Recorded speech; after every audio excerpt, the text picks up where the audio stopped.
Let me bang. I do let you bang. Hey, let me bang you, man. I let you bang. I let you bang. Greetings, marrieds and virgins. Go for Jesus. No for Jesus, people. Hey, I'm not surprised, motherfuckers. Ladies and gentlemen, it is time once again for your favorite mixed martial arts podcast. Recording out of Los Angeles, California, it's MMA Roasted with Adam Hunter. Who the fuck is that guy? Who the fuck is that? Hey, welcome to a brand new MMA Roasted Podcast. Me, Adam Hunter. I'm here with my man, Ween Dog, with Shane. No politics today. None. Okay. I don't start it. I want to talk about fights. We are talking about fighting. Hector Lombard was on Tuesday. You missed it, Shang. It was quite the show. I was laughing all day because of the show. He says he's now a sheep, and he's learning how to speak sheep. But that's a whole nother. Anyway, there were some great fights last night. Bellator has some great fights. I had to text Shang and be like, "Hey man, watch the fights." You were like, "What channel they on?" I swear it's all because I know YouTube, but a lot of times I'm like, you can't find fucking Bellator. They're not advertising, and there's no promo. Like the only thing worse was the XFC, which was on the night before on NBC Sports, who did literally no promotion. Our man won though. Bobby Nash knocked the guy out. Nash. Okay. Yeah. I swear I would if I wouldn't have done. You know, I was gonna watch it if I could have, but yeah. Well, Bobby Nash won his fight, and good for Bobby Nash. Won his fight, and Andre Suckumtal won his fight. A bunch of UFC guys are winning their fights, which is cool. Bellator last night. All right, let's talk about the Pitbull brothers. They are on a different level right now. I mean, we're talking about a guy who ran through Michael Chandler. I get confused on which one is which. I'm not gonna lie. You do? One has a thicker neck. It just seems like their names are off by like one letter, and they look a lot alike. But they're amazing fighters. He made that fight look like I'm just going to the park against Cavallo. Cavallo's a good fighter too. A very good fighter. He ran through him. So shout out to those guys because and it's also my friend Eric, who's like their wrestling coach. You've been on our podcast. But you're famous though. I want you to know how I was watching Dan he said, and I had this famous comic, Adam Hunter, help me with some of my wrestling. I'm like, yeah, that was I know. Too bad it was the match against GSP where he got out wrestled for. Oh yeah, he got. but no, I watched the whole thing where GSP and him were talking, and when they said that, I went, yeah, that's good shit. That was really cool. That was very cool. Very cool. Dan Hardy on his interview with BTS on that show talked about how when he was training for GSP, he had to find wrestlers and. It was hard to find a guy to do everything because nobody could ever. First of all, no one could do what GSP does anyway. Like he's like one of a kind, you know. So he had to find a wrestling coach, a jiu-jitsu coach, a striking coach, and try to piece it all together. I mean, that was like 8 years ago. I think probably would be easier now, but still. But I'll tell you, one of the Bellator fights that pissed me off was Logan Storley because they were all on this guy Amasov's dick like the whole time, talking about the first round, how he was winning, and I'm like. The other guy took 9 shots. Yeah, he only completed 3 of them, but he was pressing forward. I had him winning the first round and the third round. And people were saying Amasov won, but maybe because Logan's a buddy of mine and yada, yada. But I thought he won that fight. He absolutely won that fight. He absolutely won that fight. I think it's also hype train who they want to push. And because it was so much of that, it was so obvious, even in the way they were announcing it. I'm like, dude, you lost the first round. It's as simple as that. Like, you lost. And some people can't really grip with loss.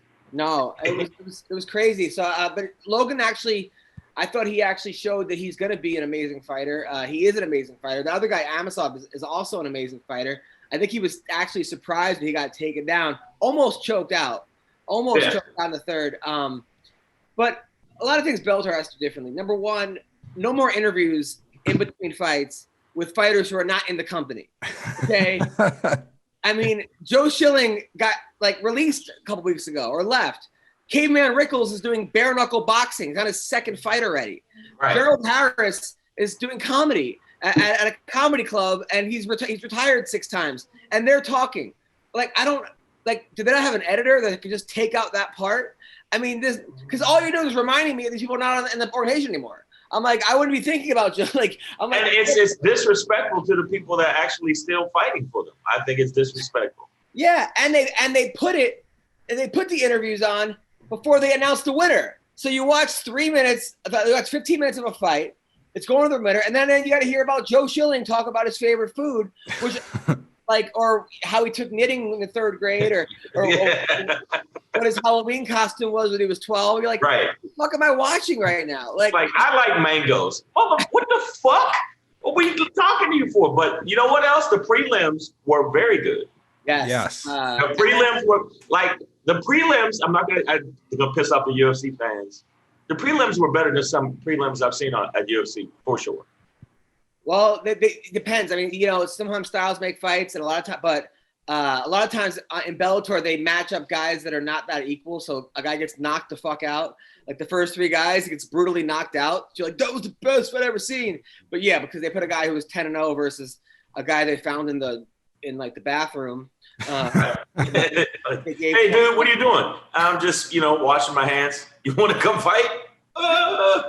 All right. I really like how the Bellator prelims are on YouTube. I think that's a great idea. I think it might even be better if they had their main cards on YouTube as well and do something like how Fight Circus does. Like if you donate to like the live chat, they'll put your name up on the live broadcast and say, like, they'll give you a shout out. I think that would be a lot better because they want to have people donating on Bellator cards. I think that's kind of like, I understand what you're saying, but it's like, we're not going to have Patreon for fighters during fights. But at least they'll keep that YouTube base audience. I mean, how many people watching the YouTube prelims are actually switching over to CBS Sports? You know what I'm saying? Yeah, no, I think you're right. I'll tell you who looked great was Aaron Pico because he was a guy that Bellator had no idea how to manage him. They had a kid that was in high school that was the best wrestler in high school, never went to college. First fight, they put him in Madison Square Garden against a guy that's 11-7, and he gets knocked out, and then he gets knocked out as like 3 out of his first 6 fights. People are like, okay, this guy's over, mismanaged. But he went to Greg Jackson. Jackson, Winklejohn are great at figuring out how to take a guy's talent and make it work for them. Right. And now he's looking amazing. I mean, he's finally putting wrestling and striking together versus I'm going to wrestle and I'm going to strike. And I'll tell you also, for a guy that's like this, he's a big faith guy and a big, Christian guy. When he knocked the guy out, he was screaming in this guy's face. I'm like, what the fuck is happening in Albuquerque where people go there as like Christians and come out in like Grand Theft Auto and yeah. I know. It's like 1 minute he's praying for a guy, the next minute he's fucking a hooker in a van. I'm like, what is going on? I'll tell you who I kind of felt bad for. By the way, Emmanuel Sanchez looked great in his fight, but was Conry Gracie, who's the son of. You know what? I was so disappointed. Well, he's the son of Hoist Gracie, and he's the nephew of Renzo Gracie. So, but I was thinking about like how many times in combat sports, and I'm talking about in basketball, baseball, maybe it's a little different. You got Ken Griffey Sr., Griffey Jr., Bobby Bonds, Barry Bonds. But in fighting, it just seems like the kids are not as good as the parent in fighting. Well, he's good. Don't get it twisted. He's good. He's just he has such a high fucking bar. That's what I'm saying is that I think it's a lot of times you have the parent had to go through so much more adversity, struggle, toughness. And I was thinking about, okay, Hector Camacho, his kid was a good boxer, but never achieved that. Julio Cesar Chavez Jr. I mean, Chavez Sr. was like, and then the son. But his son was too busy eating Fruit Loops and getting high. Right. Sugar Shane Mosley. His son is a good boxer, but he's not Shane Mosley. Marvis Frazier. Remember and then his dad was Joe Frazier. And then I was thinking, Kate, there are always some cases where the kid is better. Floyd Mayweather was better than Senior, who was also a great boxer and world champion. Yeah, world champion. But was not Floyd Mayweather. And then the guy Antonio McGee Jr. might be better than Antonio McGee Sr. And And then, so there are cases where the situation is a little different. But it does seem like, you know how Sinbad used to say you're funniest when you're riding the bus?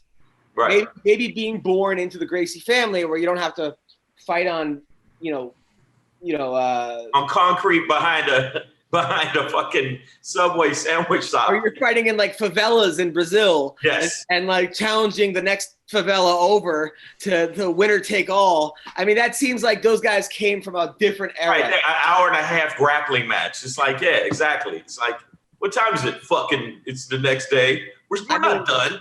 I remember Henzo telling me one of his fights, he got stabbed during the fight. That his back was against the cage and his opponent's corner stabbed him. And he still ended up winning the fight. Right. I mean, they were tougher, but I don't think he's bad. I don't think he's bad at all. He's not bad. I think that because of his name, it's going to bring eyes to him, but it's just, they got to give him time to just become who he wants to be. And they're putting all this on him. So when I was watching, I was thinking, they're saying all these expectations that he's just not ready for. And let him grow into it. Just like some people have to be with certain camps. Some people have to give some time. Some people, if you look at Masvidal, had to go away and be on a reality show to become a killer. Well, he was a killer before, but I'm saying. But I mean, you know what I mean. He became a killer. Right, and I'm sure he could be great, and I'm sure one day he could be really good. It just seems like even Kimbo Slice Jr., who's a good fighter, but Kimbo was literally fighting in backyards. I mean, he was for free, and it seems like sometimes when you're born with certain certain pleasures and luxuries that your father didn't have, it just seems like those guys might be a little. That's how you are, Adam. Look, my 2-year-old, I drop her off 3 miles. I make her run home. Okay, I throw bricks there. Okay, I'm raising a champion. Yes.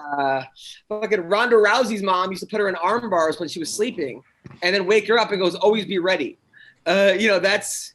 I mean, you're either gonna raise a champion or a serial killer. But yeah, I'll give you some PTSD right there. You're turning into a light sleeper. Honestly, I think that was the only. I was sitting there going, I'm disappointed in the fact that he's just like, give him time.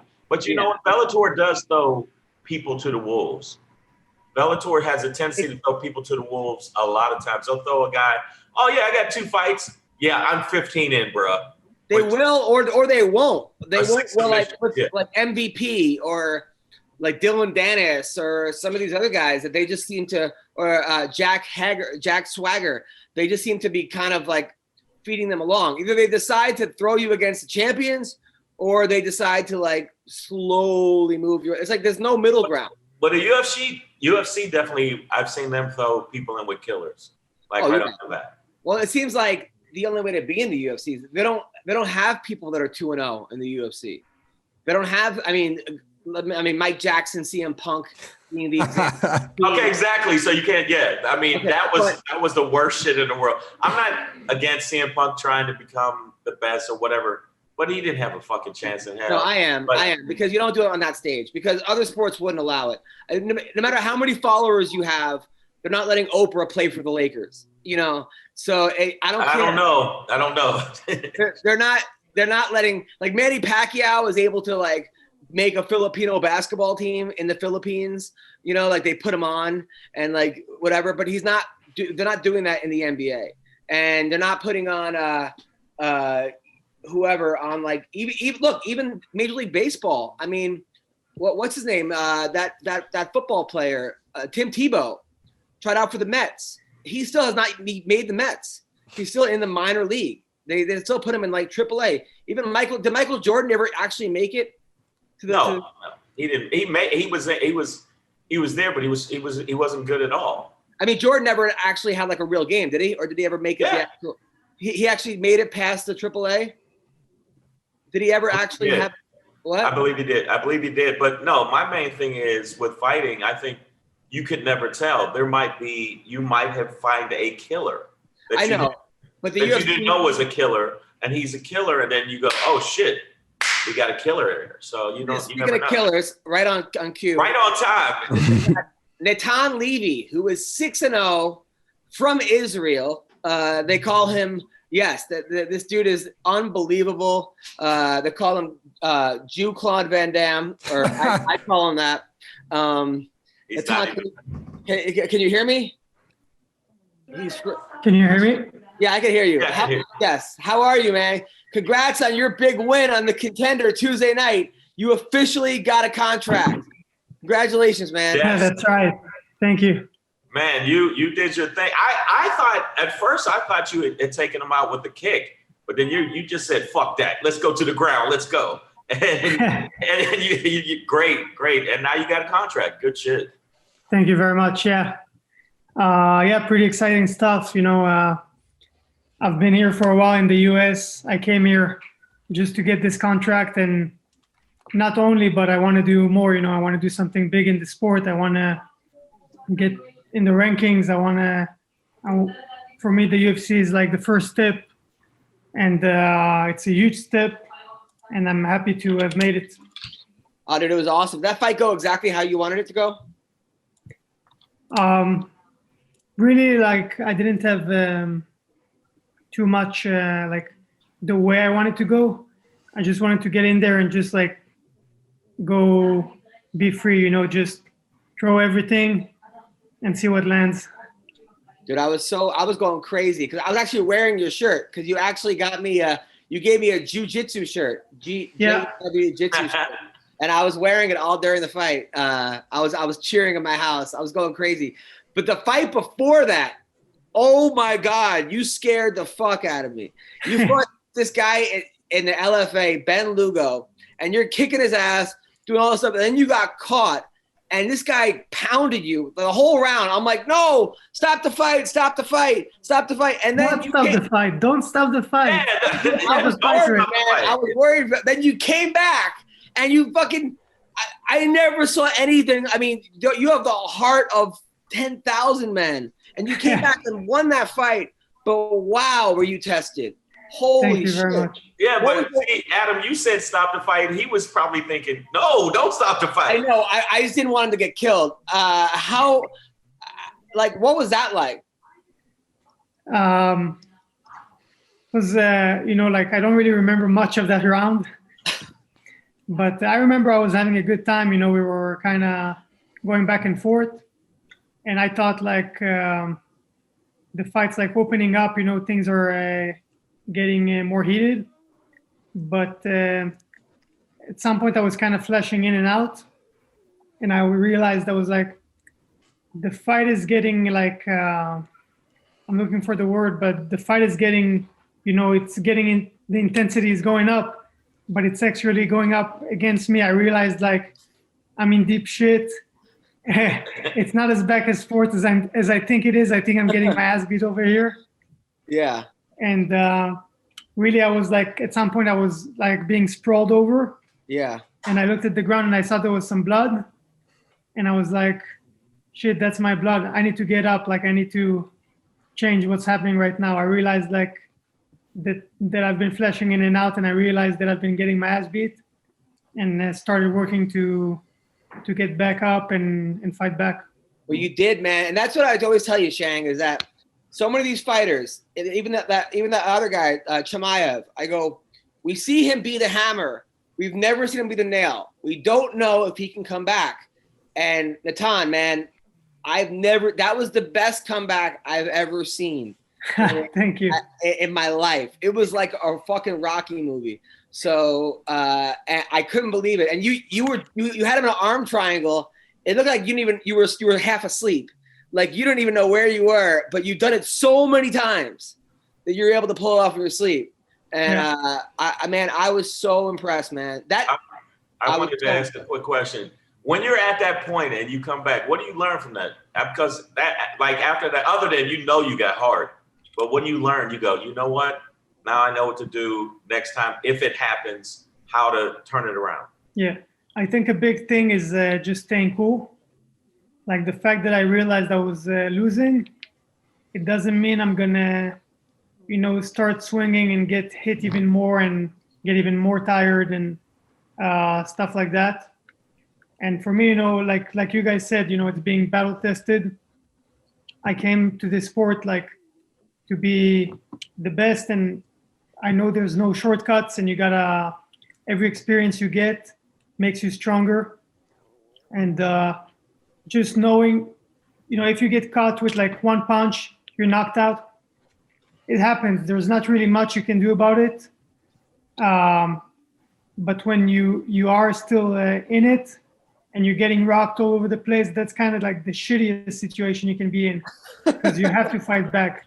You're not out. Like being out is kind of like a gift. So when you're not out and you're almost out, you got to fight back from really like from deep water, and that's something that I wanted to go through. I never wanted to like fight tomato cans until I get to the UFC or something like that. I wanted to get tested in every fight. That's why I fought in LFA, because it's the talent over there is crazy, and I knew it was all gonna add up and bear some fruit. And I think that was what we saw on Tuesday. It was awesome. Now you were born in Israel. You grew up in France. No, I was born in France, grew up in Israel. Oh, you were born in France. Oh, and your parents moved to Israel? Yeah. That's what happened with Wayne. Wayne was born in. Yeah. Now, couple things. Now, you're a black belt in Kung Fu and Karate. Did you also do Krav Maga? I did a little bit. Now, is that legit? Because I took a couple classes and they were teaching everyone to kick people in like the balls and like grab their throats and like. I don't know. Are not shots legit? Yeah, that's true. They are. They are. Good point. I don't know if it means like you're good without knowing how to wrestle and how to box and all those things. I think those are mandatory. Yeah. But a good kick to the groin could save somebody. It's a good point. Good point. Now, my dad always told me that Israeli women are the craziest in bed because they're surrounded by 7 Arab countries that want them blown off the map. So really, they're fearless. I've had sex with a couple. I've had sex with a couple. I'm sure back in the day, before you were married, you were just like, the Hebrew Hammer. Can you verify this? Unfortunately, I can't comment since my wife is in the next room. Got it. Okay, that's good. Very nice. More blink twice. Blink twice if the answer is yes. But see, that's great strategy. You know what? He's already learned how to strategize across the board. Yeah. Now, are you the only Israeli fighter in the UFC? Yeah, I'm the 3rd ever Israeli UFC fighter. Wow. And the only one right now. So it was like the guy who fought, it was Nod, right? Nod Lahat? Noad Lahat. And then the other guy that used to get killed by Mark Coleman, right? The guy back in the day. What exactly, yeah, like when it was bare knuckle and it wasn't really MMA like we know it, but it was the UFC. And yeah, that guy, I love that guy, but he always lost. His name was like the worst luck ever. His first 2 fights were Mark Coleman and Mark Kerr. Yeah. Well, look who he went against. So his name was like couldn't have been more Jewish. It was like Modi Hirschenfeld or something. Ornstein, yeah. Modi Hirschstein, right? And I was like, yeah, we got a Jew, and then he just get murdered. So you might be the first Israeli guy to get like a win though. Noah got 2 wins. Oh, Noah got 2 wins in the UFC? Yeah. Okay. And he's a good friend of mine. He helped me a lot. He's a great MMA fighter, obviously, and an amazing grappler, and we train often. No, I love that guy. He's a really good dude. Yeah, very good dude. And I'm looking forward to make like a big waves in the UFC. Well, you looked awesome in the contender fight. Just absolutely awesome. Thank you very much.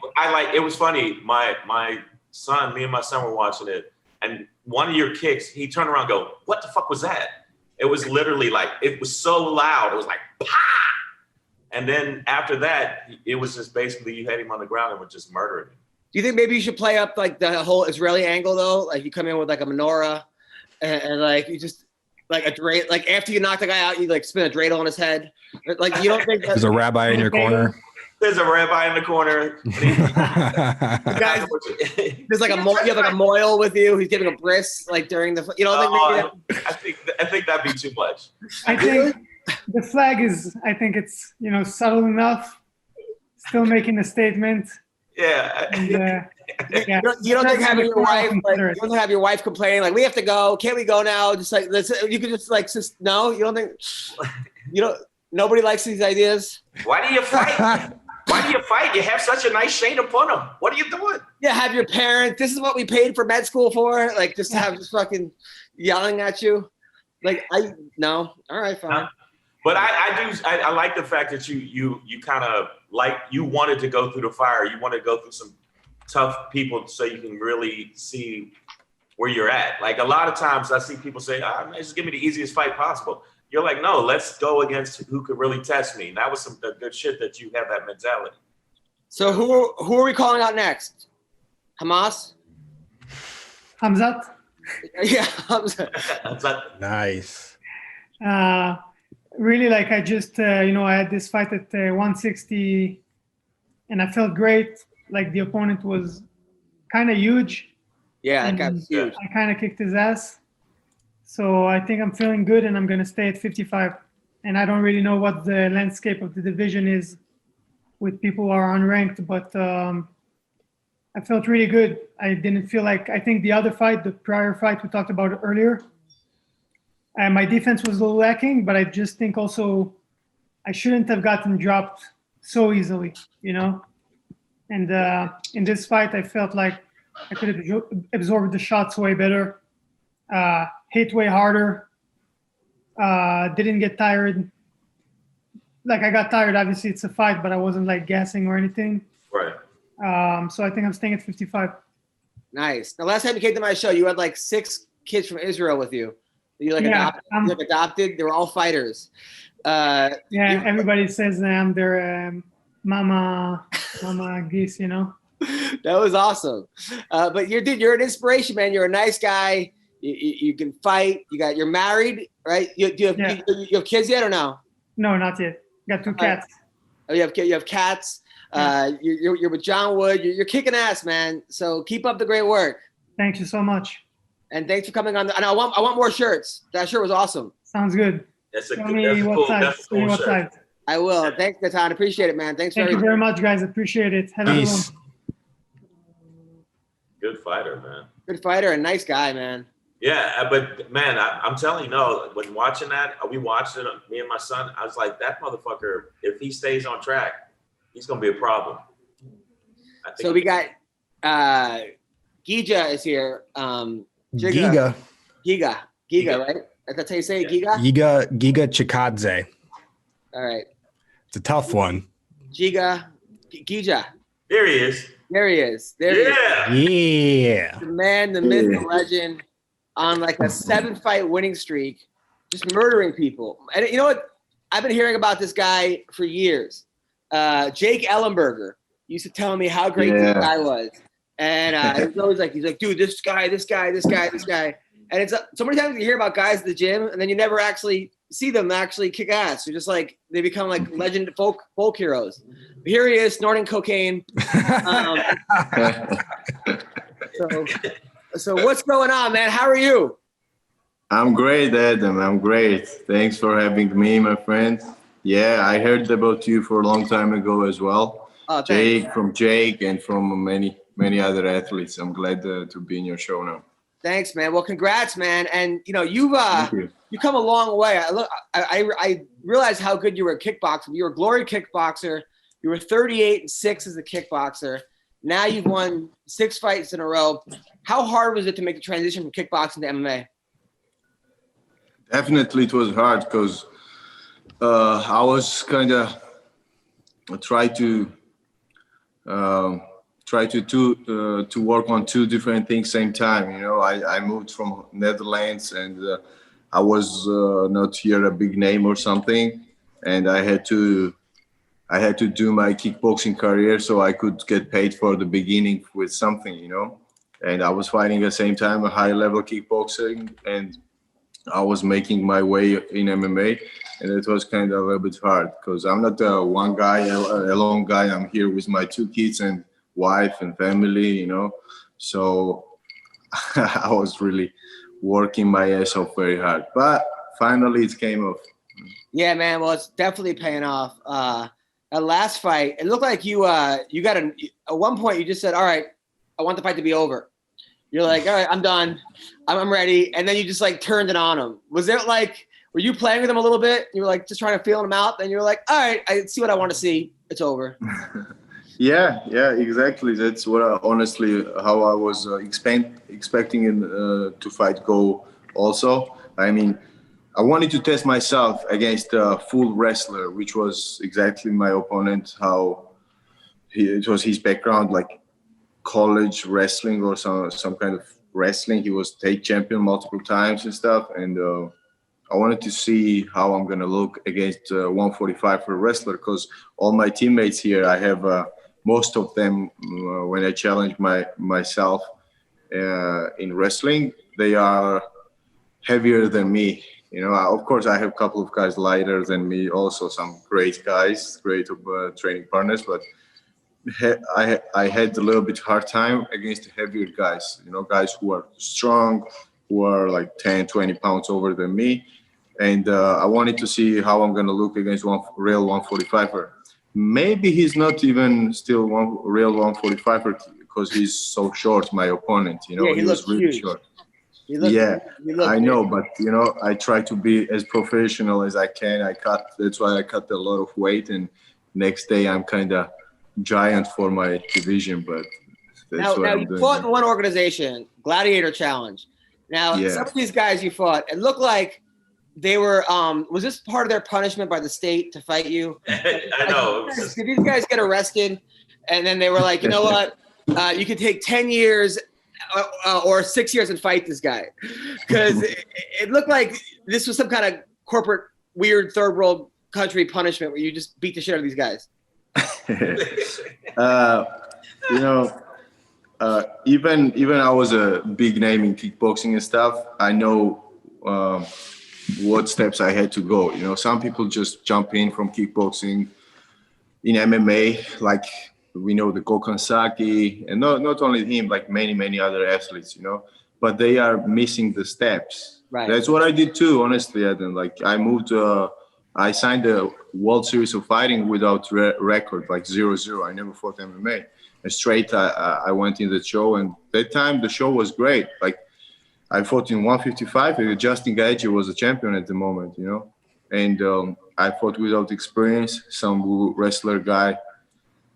He didn't make the weight. He came like heavy. He took me down and just kept me 3 rounds. And after this, I realized that, you know what, I have to change something. You know, I'm fighting in Glory and stuff, but I have to start fighting with smaller organizations so I can pick up the experience, build up my record, feel myself comfortable inside the cage, and then go from there. And that's what exactly I did.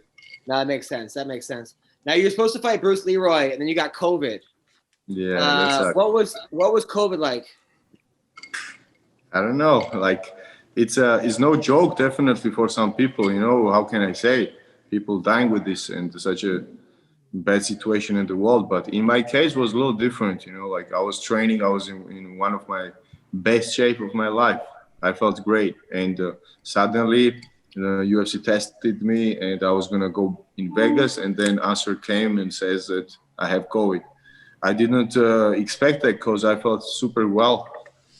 You know, usually when you cut the weight, it's kind of you dry, a little dehydrated, and you know, like you want to eat more, you want to drink some more.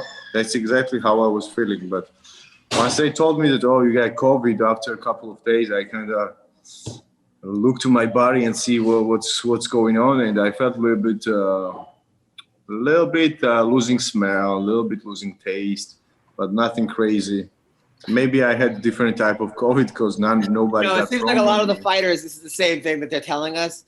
Me, I think I've had COVID for years because I had no taste in women. So I'm pretty sure. That, like, I think it's because you were already healthy, and you're already good. So I think that's what it was. I think that you were so in shape and healthy that might have cut the curve on it. That's what I think was happening. By the way, I'm so impressed with the way you fight, man. And then also you're like even that call out afterwards was the most polite call out. I remember you said it, Joe, right? Yeah. Like you didn't say like, motherfucker, I want you. You're just like, hey, how's it going? We should fight. I'll buy you some dinner afterwards. We'll hang out. Like I'm probably going to kick your ass. What? Our like wives will go shopping. It'll be great. So, you know, our kids will have fun. I'm like, this was the most polite But that's a guy who's from Georgia who's at 40 kickboxing fight. Like, there's nothing that can really, like, what are you gonna do? All of a sudden become this like villain? You're just like, look, I need to make money. Christmas is coming up, and I need to buy some presents. So let's fight. It was the most polite fallout. I can tell you why I'm doing this. Every time I call out somebody like aggressively, they're not fighting me, you know. So I'm kind of trying to trick them so they can think that I'm a nice guy, you know. I can agree to fight. That's what exactly happened too, you know. Like Jeremy right away agreed. He retweeted that, oh, I'm gonna fight December. He called me butt cheeks and stuff. And then I got mad and replied that, hey, I'm going to break your jaw. You show up December. And then next day, we don't hear nothing. It's been like 1 week. I haven't heard nothing back from him, you know? So I don't know. Maybe I have to play this game, like politely ask for the fight. He called you butt cheeks? Yeah, I don't know why, but he called me butt cheeks. Yeah, what the fuck does that mean? Maybe, you know, my last name starts with Chikadze. So he kind of wanted to be like something special to make, and he took from my last name the Chick, and maybe like that's I don't know this guy. That's a long stretch. It was weird. Stupid, and he does need his jaw broken. It was stupid. Now you have an amazing trainer in Cordero. Now I heard he's been training Tyson. Have you seen Tyson in the gym? Many times. He comes for a sparring, for the meets. Sometime now, like the last 2 weeks, will be preparation at his place more, because they need to quarantine and stuff, so they can avoid this COVID shit. But now, tell us the truth. How's Mike Tyson looking? What's it like watching Mike Tyson spar?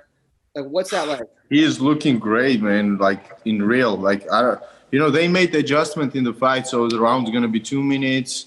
It's gonna be, I think, 8 rounds or 8 rounds only, or 6. I'm not sure about it. So the fight's gonna be short. It's not gonna be like a real boxing where we used to watch, right? So I'm expecting fireworks, because these two guys, maybe they are older, but they still got bombs, speed. You guys gonna be surprised how fast is still Mike Tyson, you know? Like other years when I met few times him, he was completely different, you know. I saw like the fire was gone, kinda, you know, like Tyson. I saw Tyson like a grandfather Tyson, like different. Right. But now I'm seeing him like he's in a totally different mode. I feel like it was a great combination, Master Rafael and Tyson together, because you know Rafael has some energy, some positivity. I don't know, when every time he starts to coach you while sparring or while training, you feel more motivated to do your best, and that's exactly what happened in case with Tyson. And they love each other. Like, it's like one combo. It's like they've been together forever. You know, like something good happened to Tyson because of this, and he's on a fire now. Have you watched him spar other people? Sparring, no. I watched him doing meets. I watch him training, but I haven't watched him the sparring. Now, yeah. I remember when I used to watch Manny Pacquiao train over at Wildcard. I've never seen anybody throw anything so fast and just it was like I was like just blown away. And it was he would go there for 3 hours, 4 hours. Like, is it the same type of noise where you're just like you can't believe how hard that these mitts are being hit? It's different noise. It's like the earthquake is happening every single time he punch. Like you feel the emotions, so you feel the. Roy Jones is in trouble. Oh my God. No, Roy Jones is in trouble. I mean, I watched Roy Jones train. I love Roy Jones. I love Roy Jones, his style, his elusiveness, the way he moves. But I'm just telling you, I mean, if this guy fight that just roll, the way he rolls, it's just when he rolls under, it just seems like, I don't know. I think he's in trouble. Now, who's a nicer killer, you or Beneil Dariush? Because this guy. No, Beneil. like on his vacation goes and builds churches in like third world countries. Like he is like, and doesn't tell anybody. You had to like like he's the nicest person. Your Instagram handle is Knockout Cancer. Like you are also. What is it with you and Beneil? What did you guys used to be like murderers back in the 80s? And this is your way of atoning for all this? Like what why are you guys so nice, but you kill people? No. Beneil is actually really nice guy. I'm not. Okay. No, I've watched fights. Yes. No, you're not. I've seen. It seems like as soon as you get a couple kicks to the body, and I've seen you do it over and over again, where you body, and as soon as their hands come down, the side of the head is just crushed in. The last couple fights I watched online of you, I just thought, no, I don't think he's that nice. So Benny's nicer than you? Benny's a nicer guy than you? Probably in general, yeah. I mean, he's different, you know. I have never seen the guy like him. Once the cage is closed, like in octagon, he's definitely totally completely different person. But once he steps out, I don't know, he's an amazing guy. He's living. I wish you guys have seen his like actual 1 day in 24 hours. This is something like unbelievable how he's living. He's very simple, you know, very, very simple, but very kind, super kind. You would never imagine that he was a fighter if you would meet him in a like street or in a shopping or somewhere, you know. But yeah, like my name on social media is charity fund because like Knockout Cancer, because I founded the charity fund when my mom died from cancer, you know, and that's something gonna stay forever for me. Like I have this small charity fund every time I fight. After this, I try to find somebody who really needs a help and help. That's something like I do for my mom's love in memory of this. It's like the like when you have a parent or family member and you make some money, you want to surprise or do something good for everybody, right? So that's how my kids getting presents or family members stuff. So that's how I think about this as well, that I have still my mom, and because of his, in her memory, in her love, I do sometimes some good stuff. But I'm not a nice guy.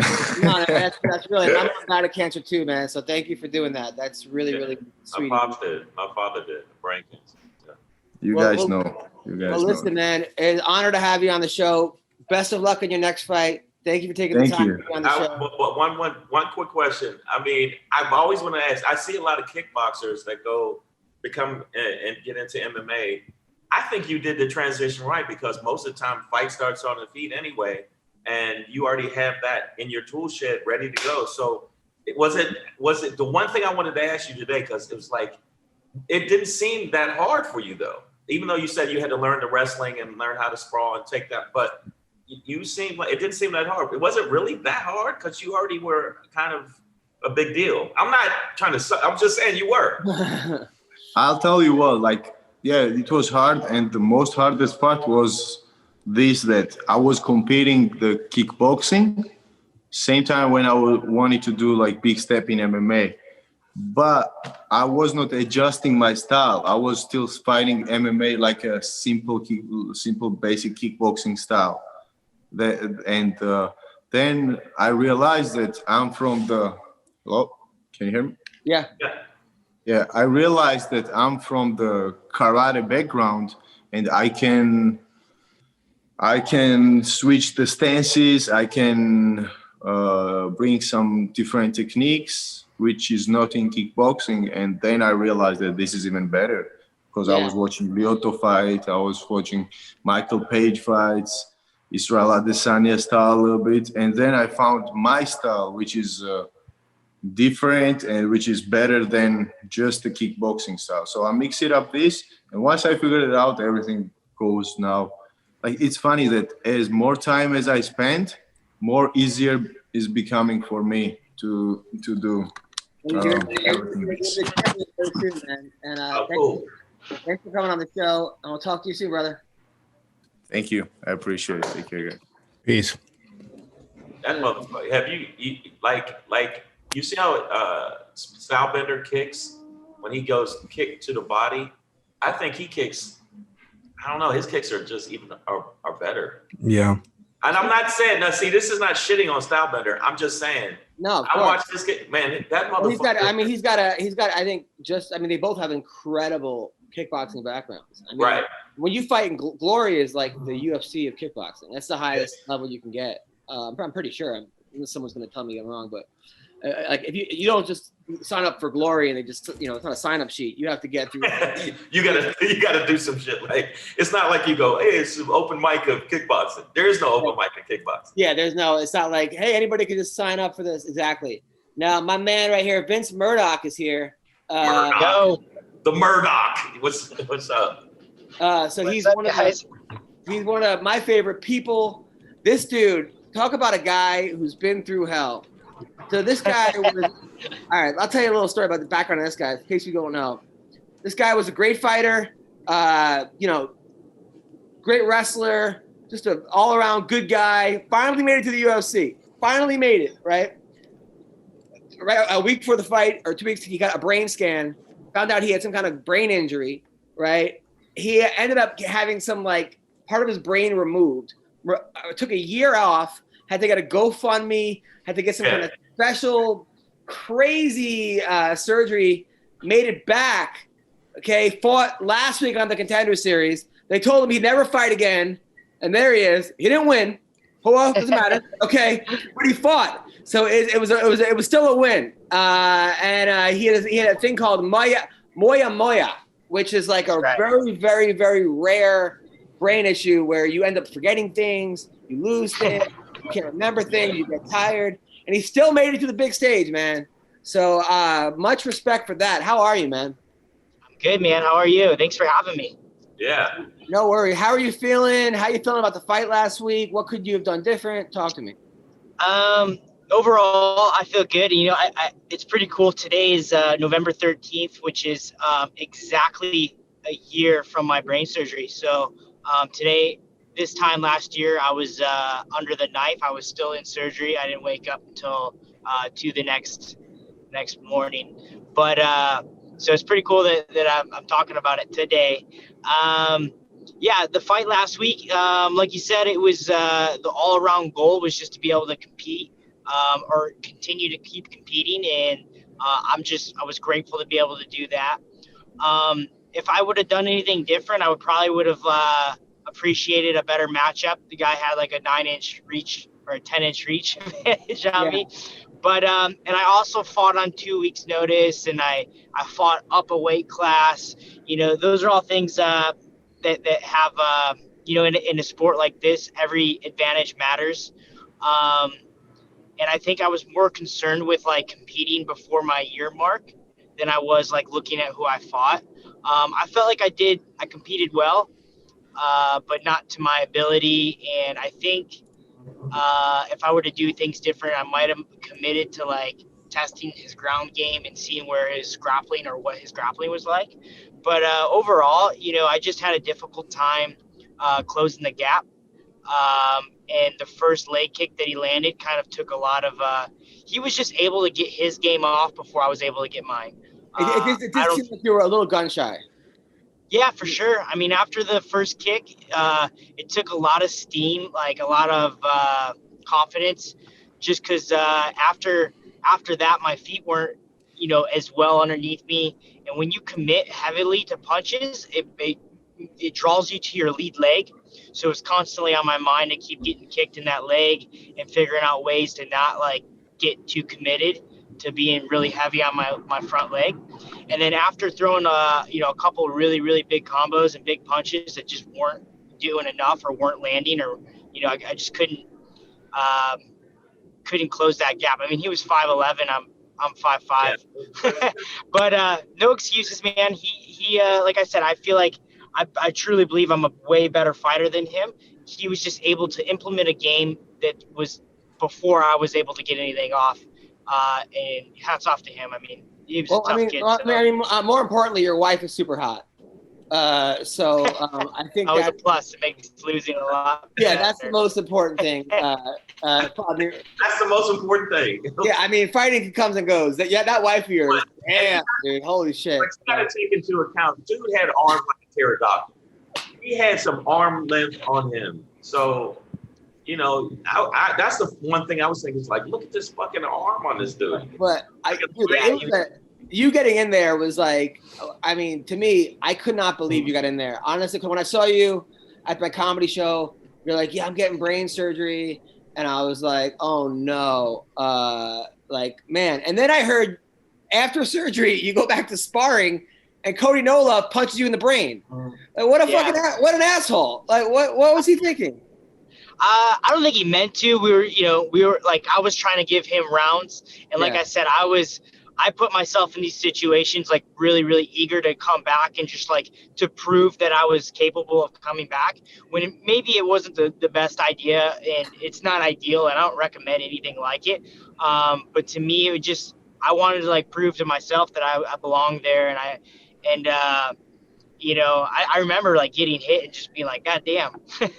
Yeah. Like, fuck, well, I guess this is going to be okay because I'm okay. So. I'm kidding, by the way. Not an asshole. But did you ever use the side effects to your advantage? Like you forget your wife's birthday, and you're like, "Oh, sorry." Oh, for sure. Probably every day. Dude, if I forget anything, I'm like, "Come on, man! I had half a brain for half my entire life. Leave me alone." Now. What also? I looked at some of your fights. What was it like fighting in India? Oh man, that was one of the most corrupt experiences I've ever had or ever. I've never really experienced corruptness in a sport, similar to this election, I guess. No, I'm just joking. When I went over there, they had us set up to lose before I even fought. Like I won one round, and then they called it due to like the doctor stoppage. I had a cut on the back of my head that was like they just found any way they could to stop the fight. And so they didn't even stitch it. So, and then I was supposed to fight the next week. And then they were like, they didn't want me to fight. Like, it was like one of their like golden boys. And they're like, he's not ready for you or something. They just like made it up. And I made weight and everything. I was on weight. I made weight because it was a tournament style. So I had to fight every week. And then, so they did that. And then on the third week, they like, we don't have an opponent for you. They don't have a 45er or something like that. And I made weight again and weighed in. And then they told me they didn't have an opponent.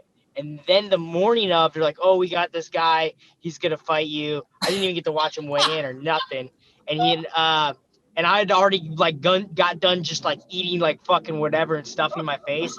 And I had to fight in like 5 hours. And like, I wasn't in a situation to like turn anything down. They were very like, it was like nerve wracking to like a lot of the things that they were doing. Like, was the money good out in the street? No, it was terrible. I mean, our money was good over there. Yeah. Oh, so they didn't pay, they at least put you up in nice hotels or? Bro, I mean, I don't know. India's not really like, even their nicest hotels aren't there. You know what I mean? It is. Yeah.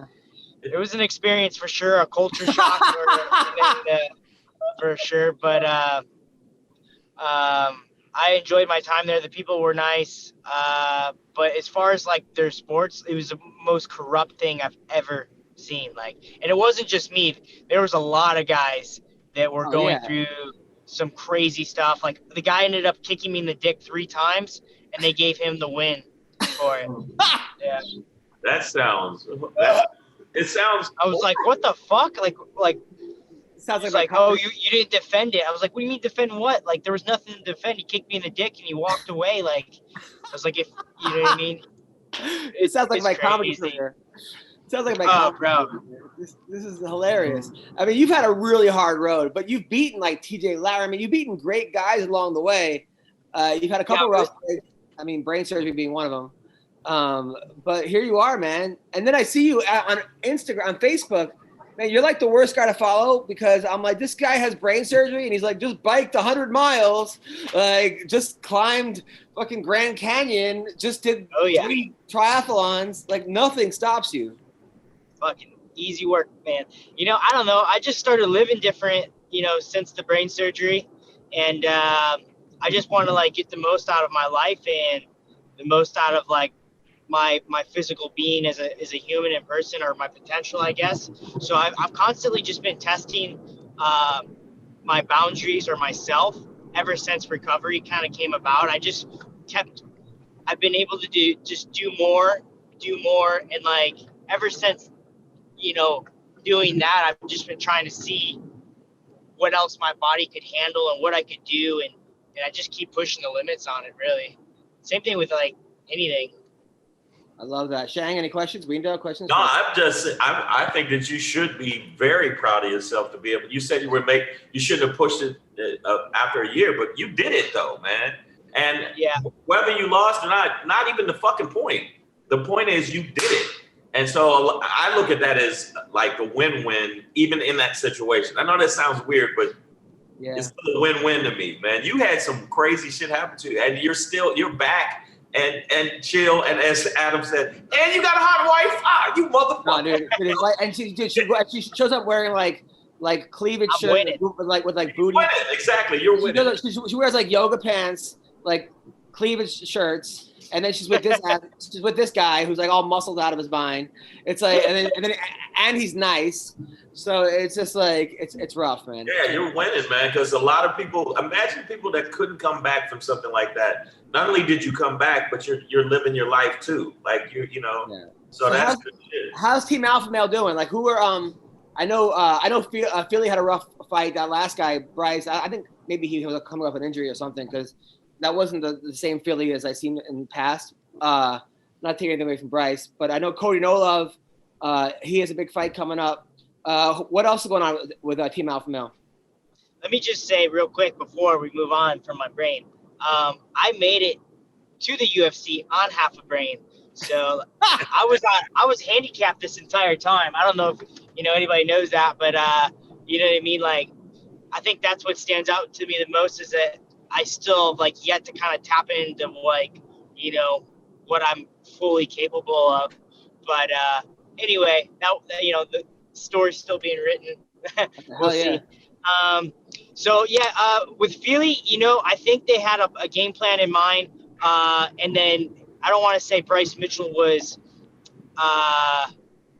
like, we didn't underrate him or nothing. Just he kind of came out and was able, again, to implement a game plan that, you know, we knew was coming, that he was just still really good at securing the takedowns and holding them down.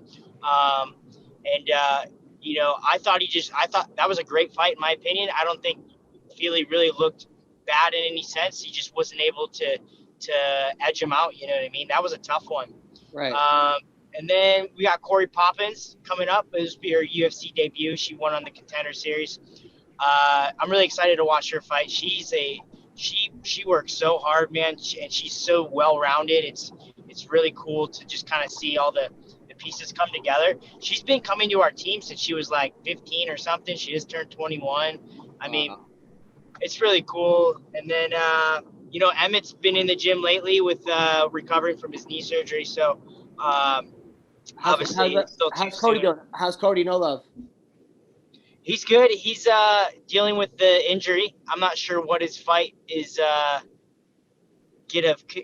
like what it will consist of, or when he's like due to come back. Right now, he's still like handling the recovery process, whether it's from the COVID or the torn bicep, or the vein or something. There's something wrong with his bicep.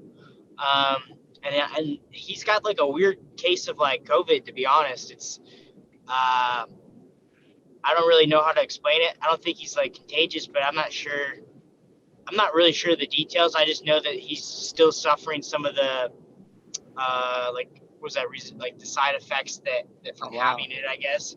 But, I mean, he's looking great, man. I mean, he's still training, he's still lifting, he's still on the bike with me.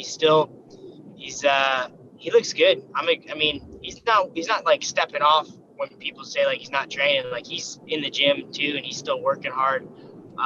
So I don't know how long it'll be, but I'm sure he'll be back. Like, something will be announced soon for whatever's next for him. And then who's that 25 pounder you have? Was it Alex Perez? Is that who you have, or? The younger. That's who. Yeah, I think that's who replaced him. No, but who's the guy in the Team Alpha Male? You have that Mexican younger, badass fighter. Isn't there like a younger? Who am I thinking of? Who's like undefeated? Wasn't there? I don't think so. Not that I know of. Oh, okay. At 25. How's Sarah McMahon doing? She's good. She's I haven't seen her lately. Again, I haven't really been. I just got back from Vegas on Thursday of last week, so I've only been in the gym a couple of days. But she's always cheerful and good. She's always in there. I mean, the gym's so stacked. I think Song's got a fight coming up. Yan, that girl, the Chinese girl that just edged out, was it Claudia? Yeah. Claudia Gadella? Aguilera or Claudia. I'm sorry. Yeah. Yeah, that was a good fight. And then Song's got something coming up. We got a lot of fights, man. It's crazy. The gym's packed. We got a guy fighting, I think, tonight in bare knuckle boxing. His name's Eddie. He's doing the bare knuckle boxing fight. Our gym's just flowing right now. So hopefully I'll get back in the win column. Well, keep up. Hopefully soon. You will. We'll keep up the great work, man. It was great talking to you. And thanks, man. Thanks for having me. It's always great coming on. Anytime, Vince. And I'll see you next time I'm in Vegas or I'm in Sacramento. Yes, sir. Take care, brother. Take care. Peace. I like that guy. Yeah, I watched a lot of his interviews. I saw all of the stuff, and I was like, this dude is so lucky. And so the fact that he could come back and even do the things he's doing now, that's some serious, like, it's weird when we think about the shit we're complaining about him going, yeah, but he fucking had to get his brain worked on. It's like, I don't want to go to the gym today. Like, I didn't get to work, do a set. It's like, come on. It's like, I don't want to go to the gym. I'm tired. Or like, man, but that's what, when I watch stuff like that, it makes me go, you know what? Get your ass the fuck up. What's wrong with you? He got his brain worked on. What's wrong with you? You know, so I've been trying to drink 2 gallons, like 2 gallons or a gallon of pop a day. And even when I bitch about that, I go, you know what? I watch that video and go, you know what? But he just got brain surgery. Mm-hmm. He'll be okay. You know what I'm saying? Yeah. It's like, it puts things in so much perspective. But like a lot of these young fighters, man, I watched about an hour and a half of I like one fighting. I actually like the fighters over there. I like, they're huge. I didn't know it was that big. It's the biggest in Asia. They have a monopoly on it. Yeah, and they got some great fighters. I watched Demetrius Mighty Mouse, one of his fights. Mighty Mouse, even though I think he's one of the best ever do it. Man, that motherfucker, man, he's some another level shit, man. Well, they had a fight last night. John Lineker won, knocked the guy out. I'm not sure if they test over there either. So, who cares? Who cares about the test? A lot more knockouts. That's hilarious. Like, who cares? It was a good fight. Seriously. I think Vitor Belfort's going to make a comeback in that organization. Yeah. Oh, well, yeah, man. If his horse hooves don't rip the fucking oxygen from all of the horse steroids he's taking. But no, I'm telling you, I watched an hour of that, and I watched some stuff from back in the day, UFC. UFC back in the day was raw dog, dude. I mean, like this. I saw this one guy he gets a guy to crucifix, and it looks like he elbows his brain out of his body. You're talking about Gary Goodrich. Oh, Jesus Christ! Gary Goodrich's first fight, and he said he looked over, and the guy was a good wrestler, but he was practicing the move that he was going to do on him. So he knew what was going to happen. He looked over and watched the guy practice that move, the fireman's carry, basically. And he's like, all right, I'll just wait for that to happen. And he elbowed him like 9,000 times in the face after that. I think it was like 9,000 times. So that's why a lot of times when I watch the UFC now, I go, man, the dudes back in the day, that's why I like talking. I like the fact he's like, I fight anybody, anywhere. Don Fry? Don Fry, they were raw dog, man. All of those dudes back in the day were raw dog. They were different. They were a different breed of person. Right. That's what I'm saying. But now, do you think the guys now could, if there was some way to magically have them fight, You think they were harder before or now? I think everybody evolves. It's hard to say. I think the guys back then were just, I would say maybe tougher because they fought like 4 times in a night in tournament style, and also if you look at the fact that like they were doing it for no money, they didn't even know what they were doing, half of them. They really didn't even have great training. I mean, Josh Barnett told me he used to just hit people up on the computer and be like, hey, you look like you could fight. Want to meet me at the gym, at the local YMCA in the weight room and fight each other? That was his way of like practicing. So like, he said that there was like, one time it was like, there was a weight room above, like kids were having like swim class. They look over and there's 2 giant guys hitting each other in the face. So I think that there was a certain toughness back then, but I think there's better athletes now. Not that there weren't amazing athletes then, because you got guys like Kevin Randleman and Kevin Jackson and Ken Shamrock, but at the same time, there's way more Division I wrestlers going in now. There's way more, guys that are like the highest level jiu-jitsu, judokas, there's boxing. So I think there's more. I think there's a lot more wrestlers now who are great athletes, but at the same time, you're not going to get a better athlete than Kevin Randleman. It's not going to happen. He was also a 3-time national champion. Kung Lee was great, but Kung Lee, a lot of his fights, not to discredit him, it did seem like people didn't even know the rules. Like he was doing like some weird Sang-Show rules where like people were just like, all right, I'll fight him, but then they couldn't do certain things and they'd have to start in certain ways. Not that Kung Lee wasn't awesome, but I just wish he was just doing MMA the whole time, not like some kind of hybrid. No, I watched it, but no, in MMA, it was his kicks. He had he was unbelievable. I know when he lost. I remember when he lost to Scott Smith, though. Scott Smith got the living shit beaten out of him, and it was like Rocky, and he came back and won, and I was shocked. That was one of my favorite fights ever. But Kung Lee was awesome. He was also a wrestler. He was a great athlete. Kung Lee was a great athlete. But I was thinking about that. I was thinking, do the guys now, because of their training and also new techniques, could they hang with these raw dog old school cats if they were at the same time? Because they would fight like you said. Like they walk in this, we're at the supermarket. Let's go. We're in aisle 7. You want some of this? And they just, let's go. I mean, they seem a little bit more. It's hard to really, but also people didn't know jiu-jitsu. So they were looking at Hoist Gracie, they were looking at him like they didn't know what was going on. They didn't know that going to the ground was this guy's plan. Art Jimerson literally wore 1 boxing glove to his fight because he didn't want to break his hand. So, people now know what these guys are doing for the most part. There's still going to be guys that like come up with some crazy new techniques that you're like, what the fuck was that? Like that dude from St. Louis that did that crazy kick where he kicked the guy in the head after like posting his foot on the guy's leg. It was like a weird Steven. Oh, Joaquin Buckley? Yeah, Joaquin Buckley. He's fighting at UFC 255. Yeah, you're going to see things like, what the hell was that? You're still going to find, or even that weird choke that the guy did last week, that huge guy from Spinov, whatever his name is. Yeah, like that guy. It was like a choke that you don't see. So it was a forearm through the neck. There's always going to be weird things that you like haven't seen before, but I don't think there's going to be a whole new type of fighting. Like jiu-jitsu was just unknown to people. And then a lot of these wrestlers, Team Hammerhouse, who I loved, they were just too stubborn to learn jiu-jitsu. They were like trying to prove that wrestling could be jiu-jitsu. And then the guys that were smart were like, well, why don't we just take, the guys like Chuck Liddell were like, well, let's just take some of the stuff from jiu-jitsu and some of the stuff from wrestling and combine it. Right. Yeah. Now you watch some of these young guys. I watched a fight where spinning uppercut elbows. You wouldn't see that before, like a spinning uppercut elbow that lands and knocks people the fuck out.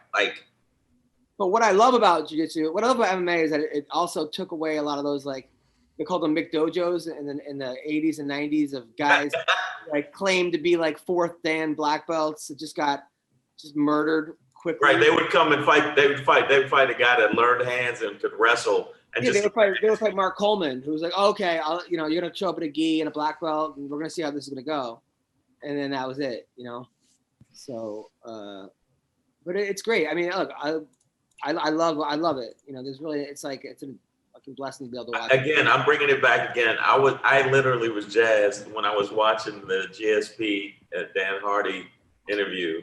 I know I was like, that is so fucking cool. Yeah, that was cool. And like, even though I mean, I know I got a few things going on. I do pretty well.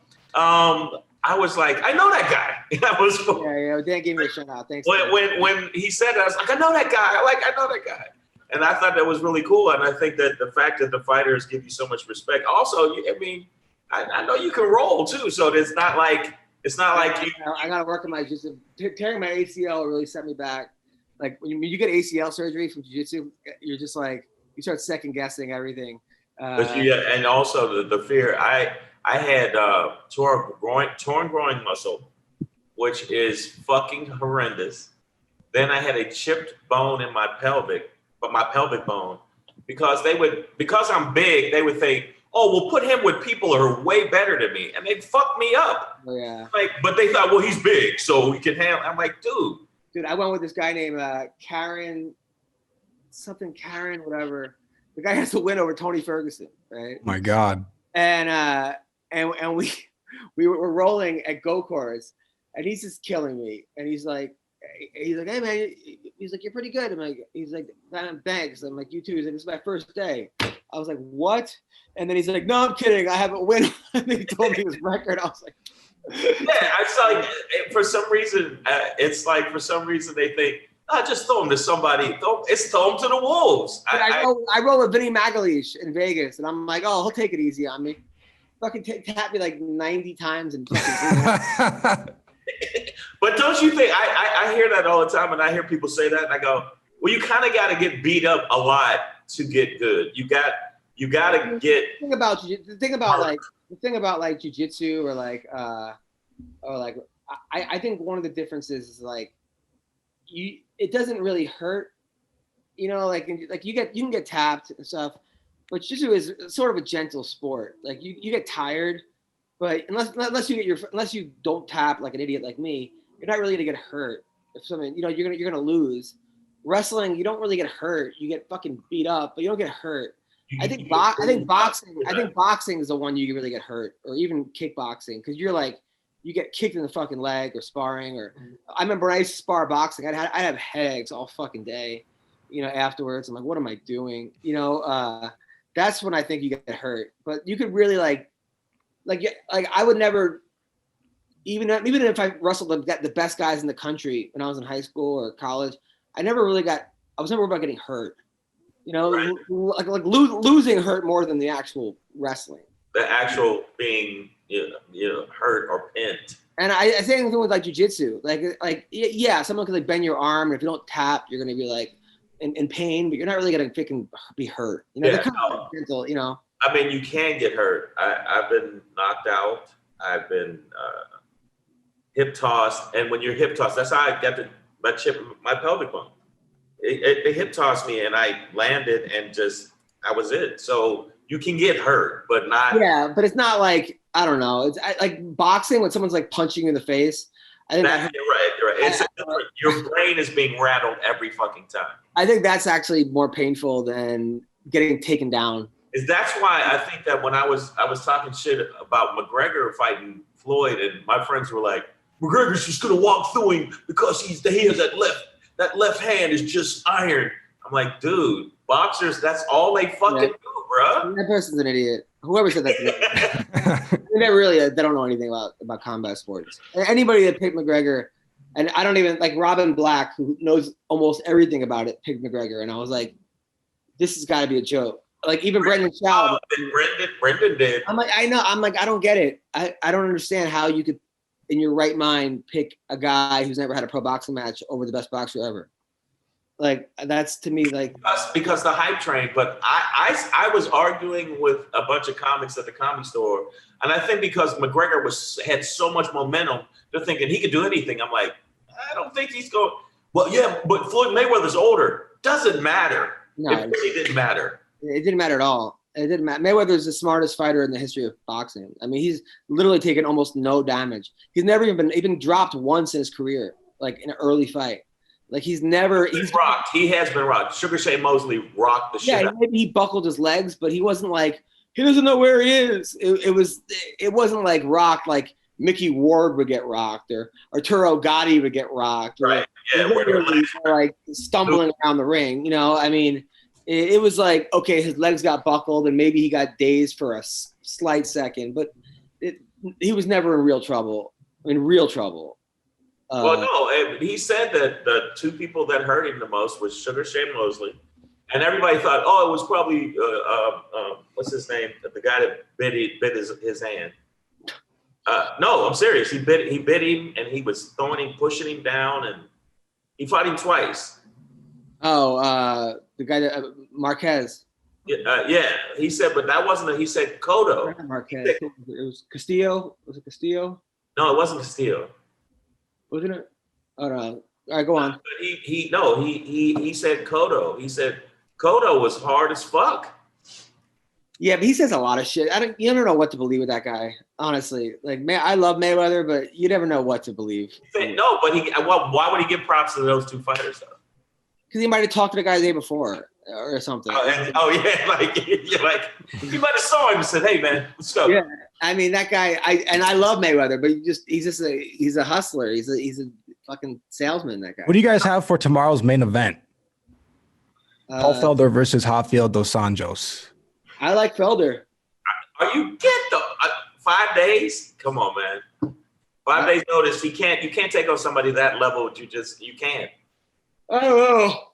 You can't. No. Who do you got, Wayne? Come on, tell the truth. Well, I had Rafael winning earlier in the week, but now after doing some analysis, I'm slightly leaning towards Paul Felder. One, because he's an underdog in this fight, and I like to place bets on MMA fights. And two, people are saying, oh, Paul Felder, he's old. He retired. Now he's coming back. Rafael is older than Paul Felder. And Rafael has won like 4 out of the last 10 fights. And Paul Felder has fought some goddamn demons. And he kind of won all those fights that he lost. I thought he won the last fight too. It's a lot of decisions. But Paul Felder beat Edson Barboza. He beat James Vick, Charles Oliveira. That's huge. Beating Charles Oliveira is huge. The RDA fight that maybe would sway me would be the Kevin Lee fight that was recently where he beat up Kevin Lee. But even that was 3 years ago? That was in 2019. Yeah, but you didn't win, but 5 days? 5 days? Come on, dude. He made weight, and apparently he was training for a triathlon before he accepted this fight. So I'm sure he's in shape. But you gotta look at it this way, okay? Even the fight with Masvidal, I think 5 days is just absurd. It's just okay. It's absurd. This is based on nothing, and and it's all allegations, and I'm just gonna put it out there. It just does seem like post USADA RDA was a little different than pre USADA RDA. Let's look at his record pre-USADA. It was like he won 8 in a row or something. First he was 10-10, then he won 8 in a row, and then USADA came and he's 4-4. What year did USADA come in? Do you know what year? Was it 2016? Yeah. Because he went on a 3-fight winning streak. I think this is after USADA, where he beat Robbie Lawler, Neil Magny, Tariq Safadine. But before that, he lost to Tony Ferguson, lost to Eddie Alvarez. And this is where a big win streak came in. This is in 2015 and 2014. Donald Cerrone, he beat Anthony Pettis, Nate Diaz, Benson Henderson, Jason High. I don't know who that is. He lost to Khabib, but it's all right. I take back that statement. Okay, I don't know. Okay. Also take this into consideration. Rafael dos Anjos was going to fight Islam Makhachev. So Rafael, I guarantee you, he was training wrestling, heavy duty wrestling defense. And Paul Felder's going to come in and probably not wrestle. He's probably going to, do a classic Paul Felder striking match with some spinning elbows and shit. So it could completely throw Rafael's game plan off. He had more time to train for that. But 5 days, I think, is just. They're throwing a lot of fighters in there doing that, and I think that's a fucking mistake. I understand you want to go get the money and you're a fighter, but Yeah, the problem is it was a main event. They needed a main event. When you have a main event, you have to deliver. So yeah, I know what you're saying. And people give him props for stepping up, but I think that's a mistake. I think that the only person that I think that I really was impressed by it. Justin Gaethje did take it a little bit more short notice than he normally would. I give Paul Felder was an actor. He went to acting school. And he's like a theater major. Paul Felder. And then he became like a fighter to like train. And now he's the number like 3 in the world. Like this dude's a fucking monster. And he's a great commentator. He's a winner. Paul Felder's a winner. He's a great commentator. No, yeah, I just think that him stepping in there, I think he's going to take an L. But Ween, me and you, so you're going for him.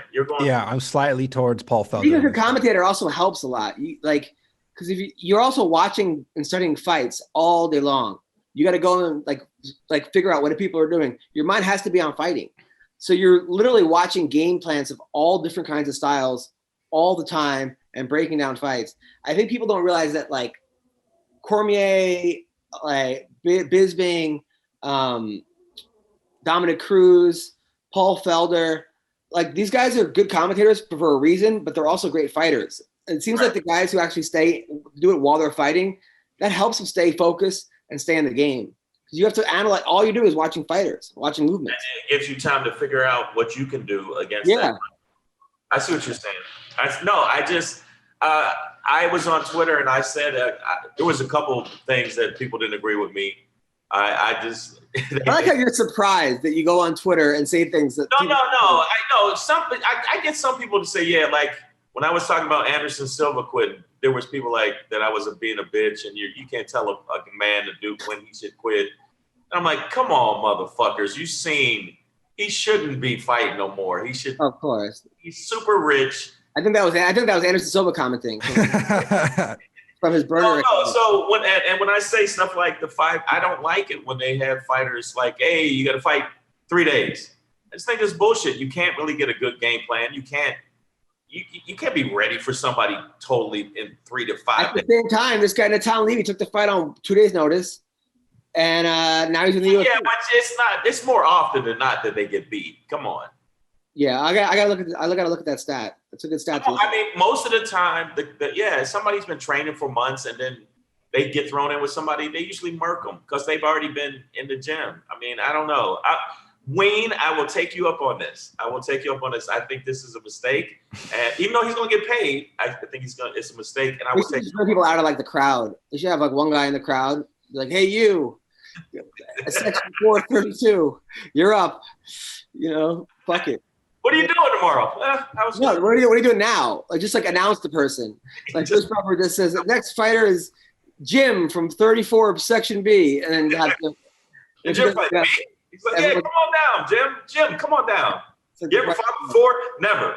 Well, get in there. See how it goes. But the UFC, out of all of them, Bellator, even though I like the fights, UFC is smart how they're going about it. They're not fucking around. Not fucking around at all. They're not fucking around at all. I do like that, but what's the biggest fight they can make right now? I heard that is going to pull out of the fight in January against McGregor. Yeah. Poirier's going to pull out of the fight because he wants a better deal. He wants more money. And if he does, then Tony Ferguson would fight. Ooh. I ain't mad at that. He would fight McGregor, which is not a bad look. No. I think that Tony, I don't know. I think Tony could beat him. I think Gaethje wouldn't beat. I don't think Gaethje would beat McGregor. I kind of like that fight better, to be honest, because they never fought. Really? No, well, Poirier, McGregor beat Poirier already. They never fought before. Right. So, Gaethje, you think Gaethje? No, I'm talking about Ferguson versus McGregor. Oh, okay. I like that better than Poirier and McGregor. I do too. Really? I like it, but I was thinking if Gaethje steps in, because they have beef. Like him and Conor McGregor don't like each other. They have big beef. Yeah, I mean they're all three are coming. Well, Poirier's coming off a win. The Gaethje and Ferguson are coming off losses. For L's. But I think McGregor. Do you think McGregor? I think McGregor would beat all of them. I don't know. I think Tony got the best shot. It depends on what weight. Because if they're fighting at 170, I think McGregor beats all of them. But at 55, I would almost give it to. It's a different fight. You know, like I think if they have to cut weight, it's different. I think McGregor is better at 170 than he is at. If it's at 170, I mean, I think even if it comes down, Gaethje is going to go in there because he looked like he got shook by Khabib. He looked shook to me. And I said he looked shook, and they're like, you're just a fucking hater. And then I'm saying what they say. I don't know who they are. I don't care what they say. I'm saying, and then they put after that, USA. I'm like, that's not. It's one person saying this. No, I had 4 different people inbox me. 4 different people inboxed me saying I was being a dick because I thought he looked shook. Because I do it right after the fight, though. He did look shook. There's nothing. I mean, he looked shook. That was the worst Gaethje we've seen in years. Yeah, so he looked shook. So, but you got to think, if you're a fan of that fighter, and I'm saying something against that fighter, even though I like Gaethje, they still think I'm being a dick because I was like disappointed. I was disappointed as fuck. I thought it was going to be a great fight. I was sitting there going, this is going to be back and forth. This is going to be great. And it wasn't. It was just a beating, to be real with you. So that's why I like Tony Ferguson. Even though he lost, he fought till the end, man. That motherfucker's a weirdo. Yeah, there's no quitting Tony Ferguson. Right. And I think that him and Conor McGregor would be entertaining as fuck. I think he would lose, but I think it would be entertaining as fuck. I don't know. I mean, he gets hit a lot, right? Ferguson gets hit a lot, but he doesn't really get hurt. He's like a mutant. Yeah, he just keeps going, even though what he's and Ferguson's got better ground game than Conor. Right. So and he got better wrestling, but Conor could just put anyone out. Yeah.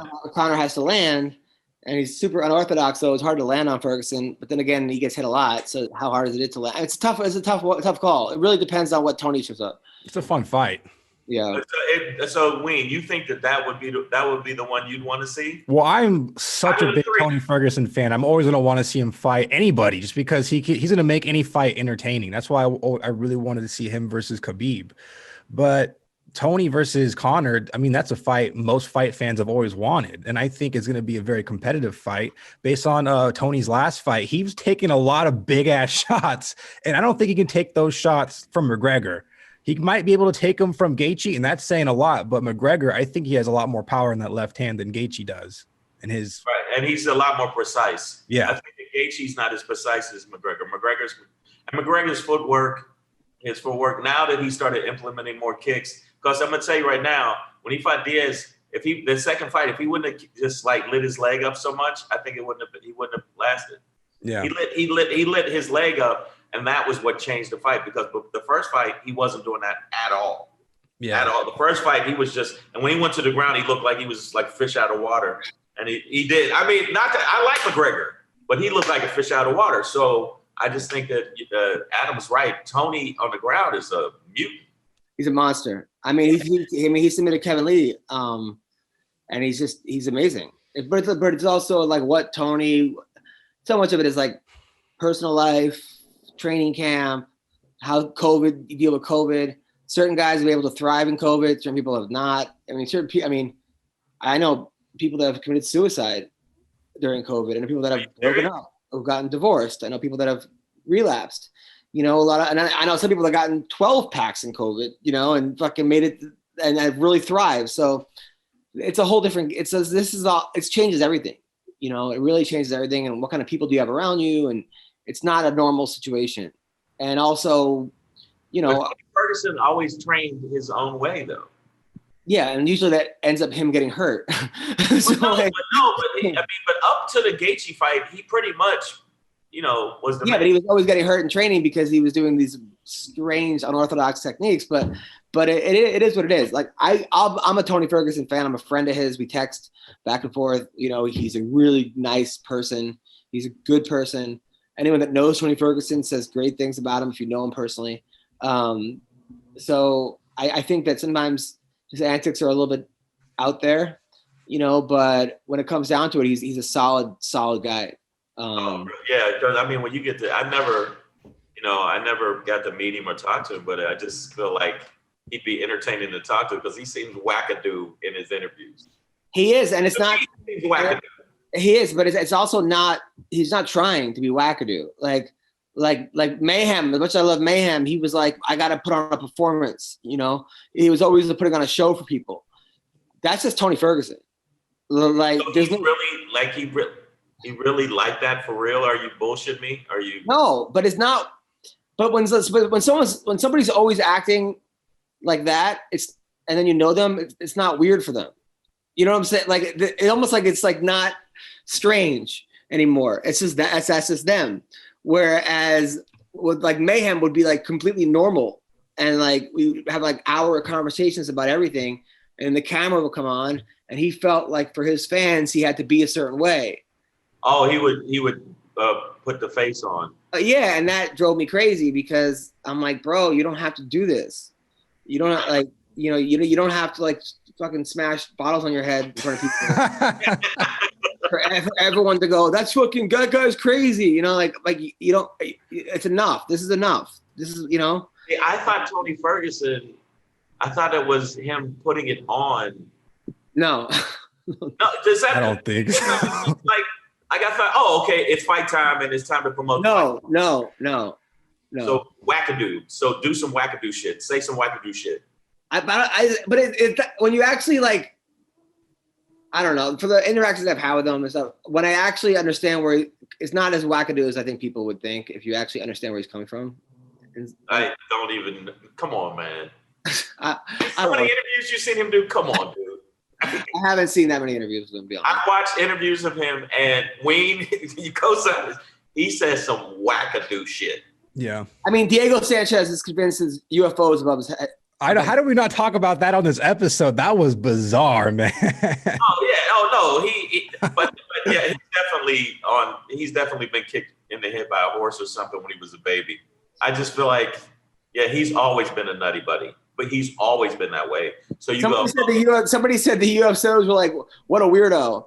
The aliens couldn't believe how strange he was. They were like, even the aliens goes, I don't know if I want to talk with this guy. The aliens were like, what? Ship. He goes, I'll fight any one of you. We got 6 arms, dude. The aliens were like, this guy's got this is some weird shit. They were like, we don't want anything to do with this guy. we didn't come this far to deal with this weirdness. But that's why I thought, since you know him, you text him. For some reason in my mind, I thought, oh, well, that's how he is when it's time to fight and you're out in front of the media. I didn't think, there's no way he takes this home. There's no way he goes to his house and acts like I don't think he's that weird. I don't know. Oh, okay. And I know we were doing the show today. I got one thing. Do you think Max Holloway should get another shot at the fight? Yes, based on that last one. It seemed like he got robbed. It didn't seem like he fucking got robbed. But do you think people would give a fuck? Because they were like, well, you lost twice. Yes. Max Holloway's he's a nice guy. He's a champion. He's a solid dude. And he's a great fighter. And when you lose in those kind of fights, I think people are more than welcome to see you. It's like the Joanna Jędrzejczyk Zhang Weili fight. It's like when you lose by that little, of course, it's when you get completely wiped out. It's like when Ben Askren, they asked him, do you think you should get a rematch with Masvidal? He's like, no, he beat me in 7 seconds. He's like, yeah. Like he said, the fight last time, why do I deserve a rematch? And that's what that was coming from. Costa's like, I need a rematch. And Stylbender's like, no, you don't deserve one right now. Not right now. They're saying he actually booked another fight, though. The guy that just beat Anthony Smith, they're fighting. Rakic? Yeah. He's fighting Rakic. Yeah. So I don't know. This year, the end of this year, I don't really like in December. I guess there's going to be a big fight card, but I don't really see anything until next year for good, like big fights. Yeah, there's a bunch of good fights. Bellator's got some good fights too. There's good fights, but not really any big fights. Big fights, right? Like big deal fights. I think that if Stylebender fights. Even though I don't think he should, if Stylebender fights for the light heavyweight, that would be a big deal. The biggest. But I don't think he deserves I think that he doesn't deserve that fight. Jan against Aljamain's a big fight. That's for the title. Peter Yan. There's 2 Jans that are champions right now. Peter Yan and Jan Blachowicz. Yeah, Peter Yan. That's a big fight. 170. Usman. Gilbert Burns has been posting pictures of him and Usman training together. And then Usman's like in the back watching him. And he's like, ooh, someone's a spy. He's like trolling his friend. Like, so So I've been saying there's nothing till next year. I think if McGregor. I think Thursday is a big fight in Bellator. Antonio McKee versus Darian Caldwell. That's a big fight. That's this Thursday. But I mean, I guess what we're saying are big fights. Yeah, I know. There's no McGregor. There's no Khabib. There's no John Jones. And Khabib is not. I don't think he's coming back. Somebody said he's coming back. I don't think so. I think he's done because it seems like he's more of an honorable dude. Like he said, if his mom said, that's it. That's it. And I think he's just going to be a trainer. We should get a bear costume and call him out. Be like, I want a rematch. I want to get my son to start wrestling. My son is strong as shit. My youngest son, he's a fucking monster. But he's also kind of crazy. So perfect combination. What you said is a perfect combination of that's like half the UFC fighters. Well, yeah, you're right. you're absolutely right. You got to have that aspect of crazy if you're going to fight in a cage in front of thousands of people. But Adam's around these guys all the fucking time. You're right. Yeah. So the funny part is that like they're all almost everyone's like, yeah, I got COVID. How'd it go? I didn't know I had it. Or like they're like, yeah, I lost my like. Seems like COVID versus UFC is not doing too well. Yeah. Except for Cody Nolov. I don't know what the hell kind of COVID he got. But Jesus, I hope he's okay. All right, so I'm shooting my special on Wednesday. I'm doing a live stream from Flappers on Saturday night. Hit me up at Adam Comedian. From Flappers? Yeah, Flappers. I'm doing in Flappers. And then I'm going to be in Alameda Comedy Club in the first week of December, in Las Vegas at the Strat on New Year's Eve, that whole week. What do you got coming up, Shane?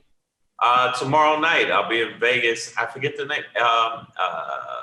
LA Live.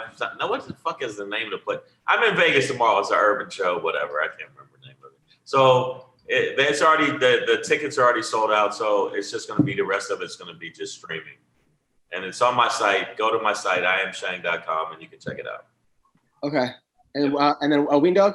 Go over to the Joe Press Show on YouTube to watch the latest episode of my podcast that released, I think, yesterday or 2 days ago. And that's it. Love it. Well, thank you guys so much. You see how when we don't talk about politics, we talk about fighting. It's a nice and happier episode, right? And I agree with Ween way more than I thought I would. Thank you. I agree with you too, dude. Except for the fight this weekend, I disagree with you 1,000%. And if we talk about it again, I'm gonna. If my Shang, if you want to be entertained, watch the Hector Lombard episode from. It's only like the first 15 minutes of the episode. Yeah. If you want. Is it Nutty Buddy? It's bananas. Okay, I gotta watch it then. Deal. Done deal. Talk to you guys later. Thank you guys. Appreciate it. Have a good weekend.